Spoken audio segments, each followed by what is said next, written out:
Okay, here we are slicing up our roasted chicken. I actually enlisted my husband to do this part of the video for us, so thank you, hubby. So what you're going to need to do is kind of grab the wing, and then you're going to take a knife and you kind of pull it apart, and you're going to cut in where there's the joint of the bones are. If you feel like you're hitting crunch and it's really hard, then that means you're hitting the bone. You want to go, there's this joint, and you can kind of easily do it. This chicken is really hot, so he's having a difficult time. So it's better to let it cool down for at least 20 minutes. Even though you still want warm chicken, it'll still be warm, but you got to be able to touch it. You can tell all the steam coming out.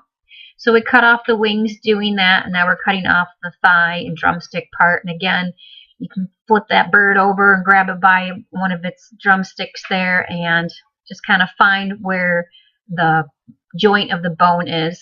And so you'll be able to kind of cut it a lot easier than if you were hitting the bone.